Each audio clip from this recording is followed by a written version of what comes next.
Friends, आज के lecture में मैं आपसे बात करूंगा rotor resistance starting of A three phase induction motor. और आज की क्लास में मैं आपसे बात करने वाला हूं स्लिप रिंग इंडक्शन मोटर की स्टार्टिंग के बारे में। पिछले कुछ क्लासेस में मैंने आपको स्क्विरल केज इंडक्शन मोटर की स्टार्टिंग के बारे में कुछ मेथड समझाए थे, उसके कुछ डेरिवेशन मैंने निकलवाए थे। आज के लेक्चर में मैं आपसे सिखाऊंगा कि रोटर रेजिस्टेंस स्टार्टिंग क्या होती है, कि रोटर में हम रेजिस्टेंस ऐड करते हैं। ऐसा नाम से समझ में आ रहा, रोटर रेजिस्टेंस। रोटर में हम रेजिस्टेंस ऐड करते हैं और उससे हमारा स्टार्टिंग टॉर्क बहुत अच्छा होता है, स्टार्टिंग करंट हमारा कम हो जाता है।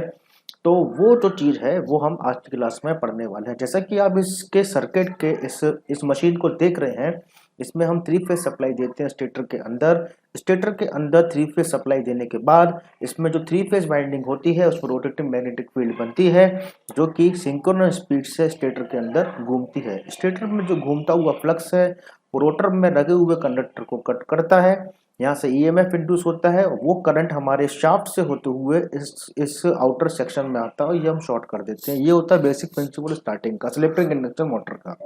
पर अगर मशीन की रेटिंग बहुत ज़्यादा है, मशीन मान लीजिए 10 किलोवाट से ऊपर रेटिंग की है, तो हमें इसको नॉर्मल हम इसे स्टार्ट नहीं कर सकते। हमें इसकी स्टार्टिंग के लिए एक्सटर्नल रेजिस्टेंस हमें इस सेक्शन में, इस रोटर रेजिस्टेंस में हमें ऐड करना पड़ेगा। उसके लिए हम यहाँ पे 3 स्लिप रिंग लगाते हैं जो कि रोटर के शाफ्ट को टच करती है। जैसे जैसे इस मशीन में स्पीड आती है वैसे वैसे ये स्लिप रिंग इसको टच करती है और करस्पॉन्डिंग इसमें जो करंट है वो फ्लो होता है। तो स्टार्टिंग कंडीशन में रेजिस्टेंस की वैल्यू हम इंक्रीज क्यों करते हैं और इससे स्टार्टिंग इंप्रूव कैसे होती है वो आज के लेक्चर में पढ़ने वाले हैं। तो पहले हम कुछ डेरिवेशन जो हमने पहले डिफाइन कर रखे थे उसके बारे में रिव्यू ले लेते हैं। हम जानते हैं कि जो सेकेंडरी करंट होता है उसका जो फॉर्मूला मैंने आपको ड्राइव किया हुआ है, it is basically R1 plus R2 dash by S का to the power whole square plus X1 plus X2 dash to the power का होल स्क्वायर। इसका हम कह सकते हैं इसे द रूट ऑफ दिस। हम मान लेते हैं कि R1 is nearly zero, X1 is nearly zero. मैंने हर बार आपको ये बताया हुआ है कि रेजिस्टेंस R1 X1 बहुत नेग्लेक्टिव, बहुत कम होते हैं, तो इसको हम बोल सकते हैं कि ये क्वांटिटी शुड बी निगलेक्टेड। तो हमारे पास जो सिस्टम बच गया it is basically we are calling as a V1 divided by it is R2 dash by S to the power whole square plus it is X2 dash to the power whole square का root. चूंकि हम starting conditions की बात कर रहे हैं, starting में हम जानते हैं स्लिप की वैल्यू 1 होती है, तो हम इस इक्वेशन को लिख सकते हैं I2 डैश एट स्टार्ट।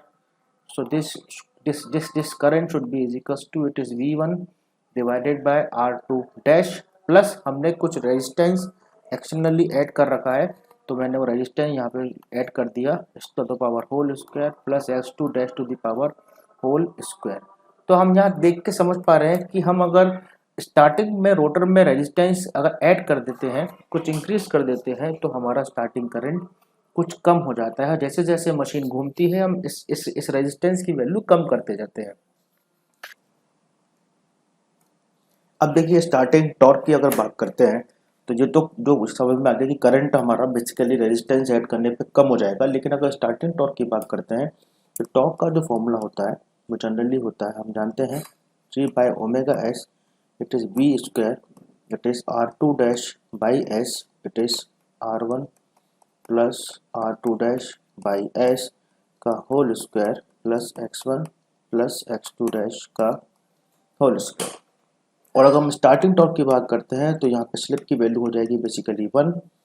तो यहाँ पर हम इसको इस तरीके से कर देते हैं लाइक दिस।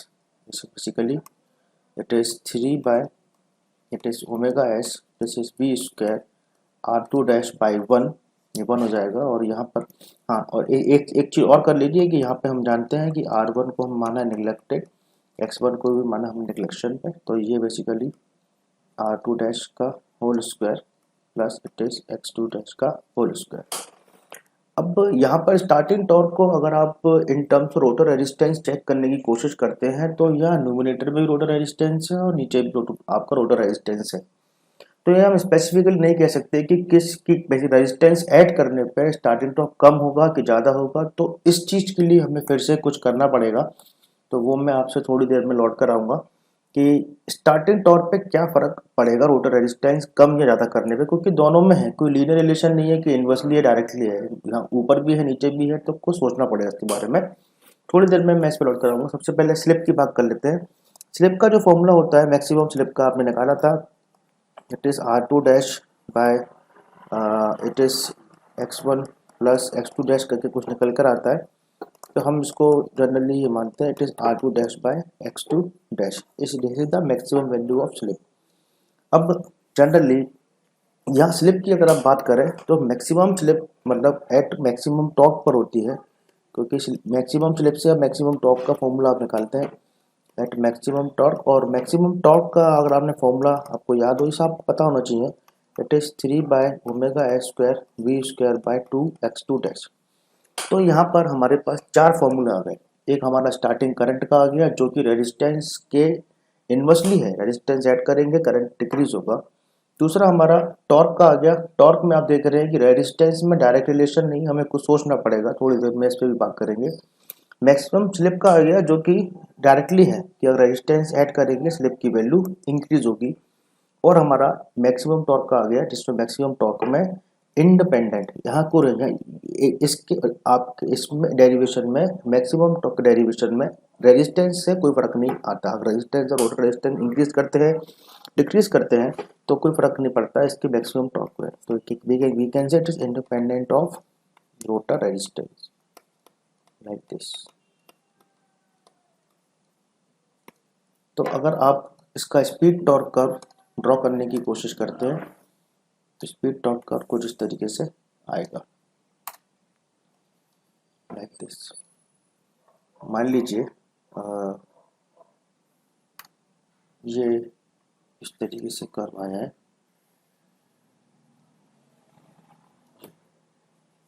इनिशियली ये आर नॉट था और इस पॉइंट पर मैक्सिमम स्लिप थी, ठीक है, एस एम नॉट, नॉट मतलब इनिशियल। और ये हमारा क्या था, इसे था मैक्सिमम टॉर्क, ये हमारा मैक्सिमम टॉर्क था और ये हमारा स्टार्टिंग टॉर्क था, इसे स्टार्टिंग टॉर्क। अगर रेजिस्टेंस में रोटर रेजिस्टेंस में मैं एक्सटर्नल रेजिस्टेंस अगर ऐड करता हूँ आर एक्स, तो देखिए रेजिस्टेंस को हम इंक्रीज कर रहे हैं, हम रेजिस्टेंस ऐड कर रहे हैं, यानी कि ये रेजिस्टेंस है उसको हम अगर इंक्रीज करते हैं तो देखिए क्या होता है। रेजिस्टेंस इंक्रीज करने पर कुछ स्लिप है वो इंक्रीज होगी। तो यहाँ स्लिप 0 होती है, यहाँ स्लिप 1 होती है, ये बेसिकली स्लिप हो गई। और यहाँ जो स्पीड होती है रोटर की यहाँ पर 0 होती है, यहाँ पर ns होती है, ये आपको पता है। स्लिप जो होती है वो इधर से इधर इंक्रीज होती है, ये मैं आपको पहले भी बता चुका हूँ। और रोटर स्पीड जो होती है वो इधर से इधर इंक्रीज होती है, ठीक है। तो रोटर रेजिस्टेंस को ऐड करने पर हमारी स्लिप की जो मैक्सिमम स्लिप की वैल्यू है वो इंक्रीज हो रही है, यानी कि इंक्रीज हो रही है मतलब क्या है, यहाँ पे इस डायरेक्शन में मूव करेगी। तो यहाँ पर ले लीजिए और मैक्सिमम स्लिप इंक्रीज हो रही है और मैक्सिमम टॉर्क पे, क्योंकि इस पे कोई रोटर रेजिस्टेंस बेसिकली डिपेंड ही नहीं करता है तो ये कांस्टेंट रहेगा। तो हम कह सकते हैं रोटर रेजिस्टेंस अगर मैं इंक्रीज करता हूँ तो यहाँ पर मैक्सिमम टॉर्क कांस्टेंट है और ये न्यू स्लिप जो आ रही है वो let suppose it is SM1। तो यहाँ से जो कर्व जाएगा इस तरीके से जाएगा,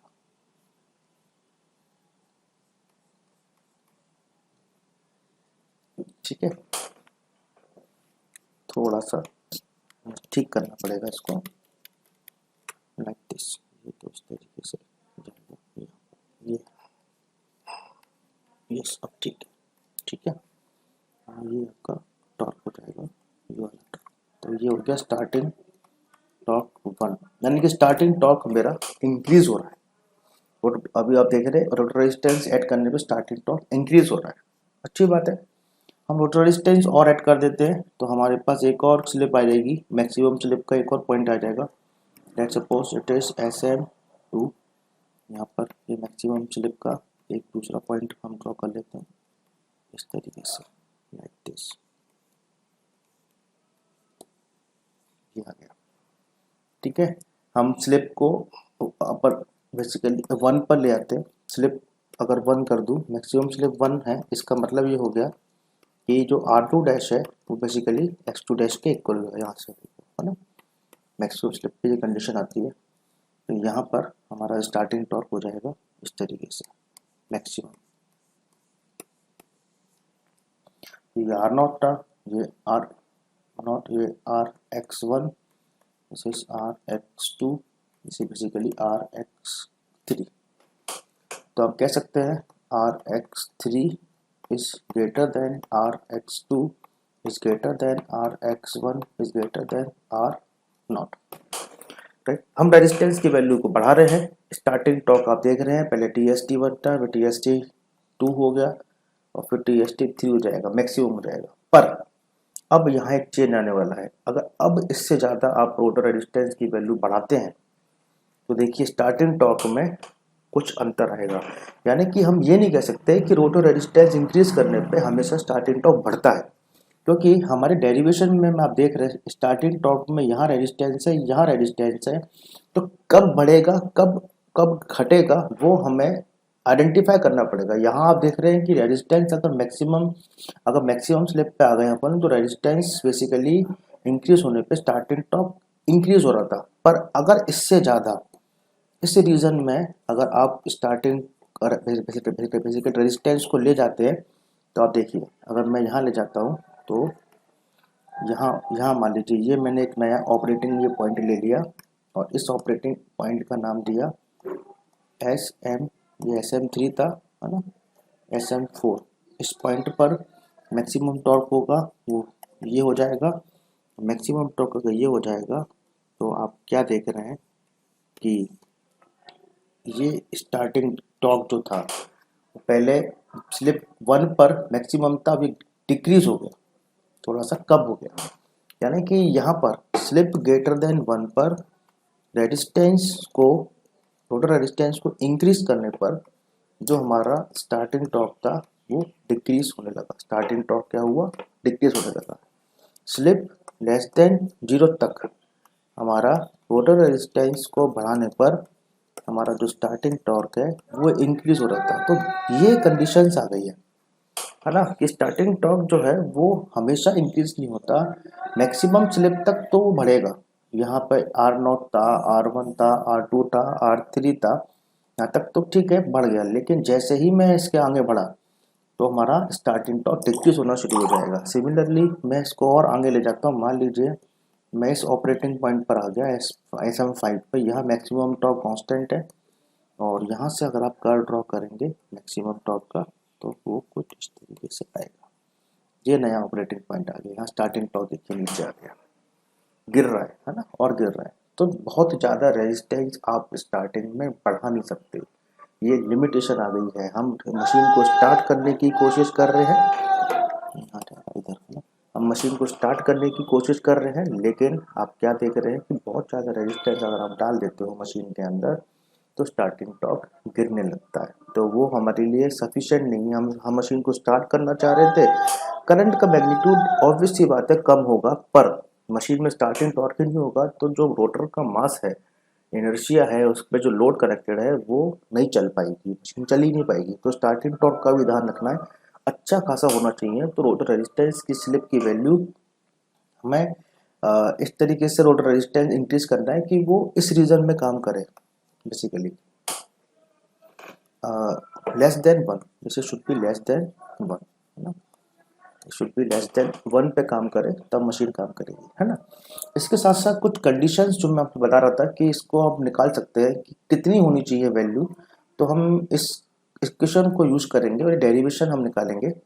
तो आप एक कंडीशन भी निकाल सकते हैं कि कितनी रेजिस्टेंस की वैल्यू होनी चाहिए। तो हमारा जो फॉर्मूला है स्टार्टिंग टॉर्क का वो है 3 by it is omega square V square R2 dash by S, it is R2 dash by whole square plus X2 dash का होल स्क्वायर। हम इसको डिफ्रेंशिएट कर देते हैं in terms of rotor resistance तो हमारी मैक्सिमम कंडीशन निकल के आ जाएगी। तो ये शुड बी 0 कर दो तो आप कह सकते हैं कि 3 by omega S V square R2 dash whole square plus X2 dash whole square into 1 u d by dt of V minus P d by dt of u and R2 dash, this is 2 times of R2 dash का whole 2 times of R2 dash का whole square, है ना, okay, ठीक है, sorry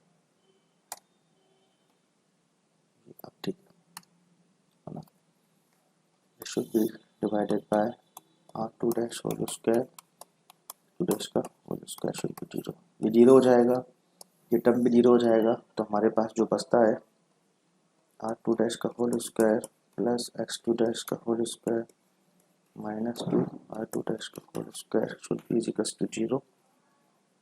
It is dt by dr2 है ना, तो dt s by dr2 dash is equals to,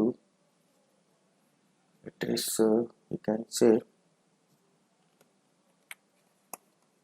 x2 dash square minus r2 dash का होल स्क्वायर। ठीक है, ये हमारा बन गया एक कॉन्सेप्ट कि इससे ऑब्जेक्टिव क्वेश्चन बहुत सारे आते हैं कि किस कंडीशन पे हमारा काम करेगा। स्लिप का फॉर्मूला हमें बताता है, it is r2 by x2 dash when x2 dash is greater than r2 dash। x2 dash अगर r2 dash से ज़्यादा है तो हम कह सकते हैं dts by dr2 dash जो है वो स्लोप पॉजिटिव है, स्लिप हमारी क्या होगी लेस देन 1। तो हमारा क्या होगा इस कंडीशन पे, ये केस 1 हो जाएगा। इस कंडीशन पे अगर हमारे ये ज़्यादा है x2 r2 से तो ऑब्वियसली स्लिप लेस देन 1 होगी। ठीक है भाई, ये 1 है, ये मान लीजिए 10 है तो लेस देन 1 ही तो होगी। ठीक है, और इस कंडीशन पे हमारा टोटल रेजिस्टेंस को इंक्रीज करने पर हमारा स्टार्टिंग टॉर्क जो है वो इंक्रीज होता है। सिमिलरली हम केस 2 ले लेते हैं, यहाँ पर यहाँ 3 केस बनते हैं। केस 2 ले लेते हैं कि x2 dash should be equals to r2 dash में यहाँ क्या होगा dt बाय r2 क्या है 0 हो जाएगा और हमारी यहाँ स्लिप कितनी हो जाएगी 1 हो जाएगी। ठीक है, तीसरा जो केस है जिसकी हम बात कर रहे थे कि मान लीजिए r2 डैश या ऐसा भी कह सकते हैं x2 dash is less than r2 dash, तो हमारे पास dts बाय जो r2 डैश का फॉर्मूला था वो क्या हो जाएगा स्लोप नेगेटिव। इसका मतलब जो हो जाएगा कि हम स्लिप ग्रेटर देन 1 पर आ गए हैं और यहाँ पर टोटल रेजिस्टेंस आप इंक्रीज करते हैं तो स्टार्टिंग टॉर्क घटने लगता है। तो ये जो मैंने आपको बताया है ये ऑब्जेक्टिव क्वेश्चंस पे बहुत सारी चीज़ आती है, क्या स्लोप होगा, क्या टोटल रेजिस्टेंस ज़्यादा होगा x2 से कम होगा, तो वही चीज़ है।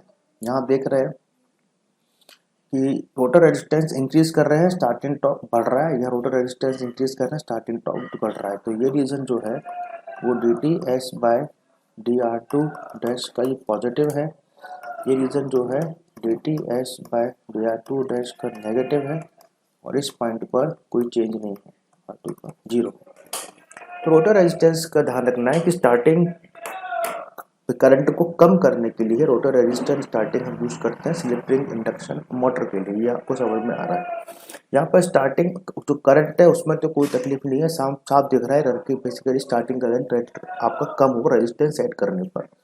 टॉर्क जो होता है वो कम भी होगा ज़्यादा होगा, वो डिपेंड करेगा कि R2 X2 की वैल्यू क्या है। R2 X2 से ज़्यादा है तो रोटर रेजिस्टेंस बेसिकली इंक्रीज करने पर स्टार्टिंग टॉर्क घटेगा, x2 r2 से ज़्यादा है तो रोटर रेजिस्टेंस इंक्रीज करने पर टॉर्क भी इंक्रीज होगा और स्टार्टिंग का करंट भी कम होगा। तो और इसमें तो ये हमने यहाँ पे इसका डेरिवेशन निकाला और हम जानते हैं मैक्सिमम स्लिप तो होती है जो SMJ जो maximum slip at maximum torque जिसे बोलते हैं वो बेसिकली रोटर रेजिस्टेंस के बढ़ने पर इंक्रीज ही होती है, तो वो बढ़ रही है सर। और तीसरी चीज मैक्सिमम टॉर्क जो होता है वो इंडिपेंडेंट होता है रोटर रेजिस्टेंस के, उससे कोई फर्क नहीं पड़ता। तो आप देख रहे हैं यहाँ पर भी मैक्सिमम टॉर्क और यहाँ से लेकर यहाँ तक इस पूरी लाइन में मैक्सिमम टॉर्क कांस्टेंट है। फिर हमने इसको थोड़ा और क्लैरिफाई करने के लिए ऑब्जेक्टिव क्वेश्चन बहुत सारे बनते हैं IAS या गेट में, तो R2 की किस वैल्यू पे R2 ज़्यादा x2 से, x2 ज़्यादा R2 से, R2 x2 को इक्वल है तो स्टार्टिंग टॉर्क के रिलेशन में क्या आएगा। तो ये जो डेरिवेशंस है छोटे छोटे जो क्वेश्चंस है ये आपके यहाँ से सॉल्व हो जाएंगे। ये इंपॉर्टेंट रहते हैं कि this is basically important for GATE and IAS। GATE IAS आप सॉल्व करते हैं तो ये क्वेश्चंस बड़े इंपॉर्टेंट रहते हैं, तो इसको आप वहाँ से सॉल्व कर सकते हैं। तो I think this is sufficient for today's lecture और यहाँ तक आपका स्टार्टिंग ऑफ इंडक्शन मोटर खत्म होता है और आने वाली क्लासेस में मैं कुछ न्यूमेरिकल इसके आपको सॉल्व करूँगा। Thank you.